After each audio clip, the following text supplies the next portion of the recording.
I strolled through the tawny labyrinth-like halls, past quirky cafes, curious tourists, men on motorbikes carrying groceries to their homes, and veiled women ringing temple bells. It's life as usual in Jaisalmer Fort, a UNESCO World Heritage Site that thousands of people call home. The city of Jaisalmer is in the Thar Desert in Rajasthan, India, near the Pakistan border. But its remote location doesn't stop hundreds of thousands of tourists from braving the sandy emptiness to see it. My guide, Sanjay Vasu, has been showing tourists around the city for the past 25 years. He pointed out the Hawa Pol gate, saying it's where locals congregate during the hot summer months. A tourist stops Vasu to ask, "Which way to the Jaisalmer Fort?" "Well, my friend, you are already within," said Vasu, smiling at his confusion.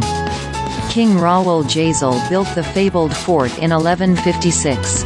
With exterior walls that span some 1,500 feet, the space inside is vast, with several areas once marked as living quarters for people and their families, who served the city's royal court. Centuries later, the fort is still home to the descendants of those families.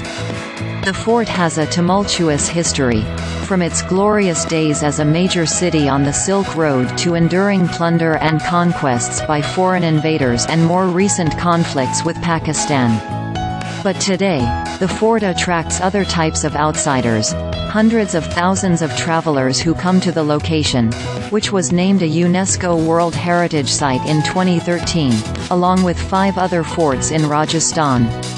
But unlike the others, Jaisalmer Fort boasts a royal palace as well as public temples, shops, hotels, cafes and homes. It is a neighborhood, a business district, and a place of worship for a significant portion of Jaisalmer's population, which lives within its crumbling walls. But Jaisalmer Fort's status as a living fort isn't without consequence, said heritage specialist Kavita Jain. The fort's population has increased several-fold, leading to an increased load on infrastructure, she said.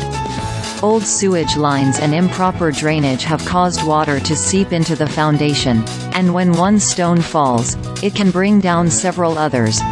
Architect and conservationist Asheesh Srivastava has been restoring the fort since 2001. He started the project with the Indian National Trust for Art and Cultural Heritage and now works with Shri Girdhar Smarak Dharmarth Nyas Trust, maintained by the city's royal family. Srivastava acknowledges that much remains to be accomplished. It is important that local residents rekindle their appreciation for their heritage, which may have been overshadowed by routine familiarity. Although the government has allotted land to the residents in the town, they prefer to live within the fort. Families are expanding their homes, adding new levels and building higher than previous generations.